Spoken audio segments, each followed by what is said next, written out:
Super കൺമണി സീരിയലിൻ്റെ ഏറ്റവും പുതിയ പ്രൊമോ റിവ്യൂയിലേക്ക് എല്ലാ കൂട്ടുകാർക്കും സ്വാഗതം. കൃഷ് ഹോസ്പിറ്റലിൽ നിന്ന് വീട്ടിൽ വന്ന കാര്യം ആൻറ്റിയമ്മ പറഞ്ഞ് മാനസ അറിയുന്നുണ്ട്. അങ്ങനെ കൃഷിൻ്റെ സുഖവിവരം അറിയാൻ വേണ്ടിയിട്ട് വീട്ടിലേക്ക് വരുന്നു. അത് കാണുന്ന സുജിയാണെങ്കിൽ പെട്ടെന്ന് ടെൻഷനായി അകത്തേക്ക് പോകുന്നു. കാരണം ബലരാമനും മാനസയായിട്ടുള്ള വിവാഹം രജിസ്റ്റർ ഓഫീസിൽ വെച്ച് മുടങ്ങിയതല്ലേ, അതിൻ്റെ വല്ല കലിയും കാണും. പിന്നെ ബലരാമൻ അവിടെ ഉണ്ട്. ബലരാമനെ കണ്ട് മാനസ ഇനി എന്തെങ്കിലും പറയുമോ എന്നൊക്കെയുള്ള ടെൻഷനിലാണ് അകത്തേക്ക് ഓടി വരുന്നത്. എന്നിട്ട് സാഗറിനോടും ബലരാമനോടുമായിട്ട് സുജി പറയുന്നു, ദേ ആ മാനസ വരുന്നു, ഇനി എന്തെങ്കിലും പ്രശ്നം ഉണ്ടാക്കാനായിരിക്കുമോ എന്ന് പറയുമ്പം സാഗർ പറയുന്നു, അതിനൊന്നും ആകില്ല, മിക്കവാറും കൃഷിനെ കാണാനായിരിക്കും വരുന്നത്. അവളുടെ സ്വഭാവത്തിൽ ഒരുപാട് മാറ്റം ഉണ്ടെന്നല്ലേ പറയുന്നത്. കൃഷിൻ്റെയും കൺമണിയുടെയും സേവ് ദ ഡേറ്റ് ഫോട്ടോഷൂട്ടിനിടയ്ക്കുണ്ടായ ഒരു അപകടത്തിൽ നിന്ന് പോലും മാനസ കാരണമാണ് അവർക്ക് യാതൊരു ആപത്തും വരാതെ രക്ഷപ്പെടാനായത്.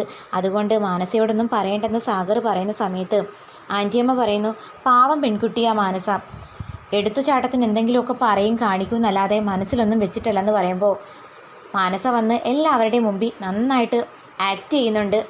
മാനസയുടെ സ്വഭാവം ആകെ മാറിയെന്ന് നമ്മുടെ സുജി പോലും വിശ്വസിക്കുന്നു. കൃഷിനെ കണ്ട് കൃഷിൻ്റെ സുഖവിവരമൊക്കെ അറിയുമ്പോൾ ശരിക്കും പറഞ്ഞാൽ സാഗറിനും സുജിക്കുമൊക്കെ ഒരു ഞെട്ടലാണ് ഉണ്ടാകുന്നത്. മാനസയുടെ പെരുമാറ്റം കാണുന്ന സുജിയാണെങ്കിൽ മാനസ പോയതിന് ശേഷം ആൻറ്റിയമ്മയുടെ മുമ്പിൽ സമ്മതിച്ചു കൊടുക്കുന്നു. മാനസയുടെ സ്വഭാവത്തിൽ ഒരുപാട് മാറ്റമുണ്ടെന്നും പഴയ മാനസയല്ല. അതൊക്കെ കേൾക്കുന്ന സാഗറാണെങ്കിൽ ദേവ്ജി പറഞ്ഞ കാര്യങ്ങളാണ് ഓർക്കുന്നത്. പുറമേ മാനസ നല്ല കുട്ടിയായെന്ന് പറയുന്നുണ്ടെങ്കിലും ദേവ്ജി പറഞ്ഞ ഒരു ക്ലൂ അദ്ദേഹത്തിൻ്റെ മനസ്സിലുണ്ട്. ജയമോഹനും മാനസയും കൂടി എന്തൊക്കെയോ പ്ലാൻ തയ്യാറാക്കുന്നു. അലിക സ്വന്തമാക്കാൻ വേണ്ടിയിട്ടാണോ അതോ സാഗറിൻ്റെ കുടുംബം തകർക്കാൻ വേണ്ടിയിട്ടാണോ എന്നറിയാതെ മാനസയും ജയമോഹനും ഏതറ്റം വരെ പോകുമെന്നറിയാൻ സാഗറാണെങ്കിൽ നിശബ്ദനായിട്ട് കളി കാണുന്ന സമയത്ത് ശ്രീനിവാസനാണെങ്കിൽ ധനലക്ഷ്മിക്ക് ഒരു വാക്ക് കൊടുക്കുന്നു, നീ ഇനി മനോജിൻ്റെ കാര്യത്തെക്കുറിച്ച് ഓർത്ത് ടെൻഷനാകണ്ട, മനോജിന് ജാമ്യം കിട്ടുമെന്ന് വക്കീൽ ഉറപ്പിച്ച് പറയുന്നു. അല്ലെങ്കിലും ഈ വക്കീലന്മാർ പറയുന്ന കാര്യമൊന്നും വിശ്വസിക്കാൻ പറ്റില്ല. ഗുണ്ടകളും പോലീസ് ഓഫീസേഴ്സും തമ്മിൽ എന്തൊക്കെയോ അഡ്ജസ്റ്റ്മെൻ്റ് ഉണ്ട്.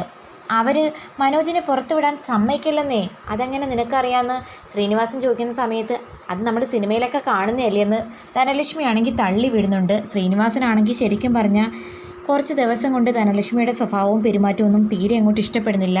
ധനലക്ഷ്മി ആത്മാർത്ഥമായ സ്നേഹത്തിലാണ് കൺമണിക്ക് സ്വർണവും സഹായങ്ങളും ഒക്കെ നൽകിയതെന്നാണ് വിശ്വസിച്ചത്. പക്ഷേ അവളുടെ പെരുമാറ്റത്തിൽ നിന്ന് പിന്നീട് ശ്രീനിവാസനും കൺമണിക്കും മനസ്സിലാകുന്നുണ്ട്, ആത്മാർത്ഥ സ്നേഹം കൊണ്ടൊന്നും അല്ല, പിന്നീട് വരാൻ പോകുന്ന നേട്ടം പ്രതീക്ഷിച്ച് തന്നെയാണ് ധനലക്ഷ്മി ഈ സ്വർണം കൊടുത്തിരിക്കുന്നതെന്ന്.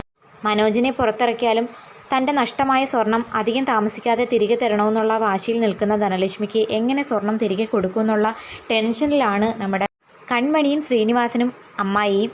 എന്തായാലും മാനസയുടെ മാറ്റം വിശ്വസിക്കാനാകാതെ കൃഷി ഇങ്ങനെ ആലോചിച്ച് നിൽക്കുന്നതും കാണിച്ചാണ് പ്രൊമോ അവസാനിക്കുന്നത്.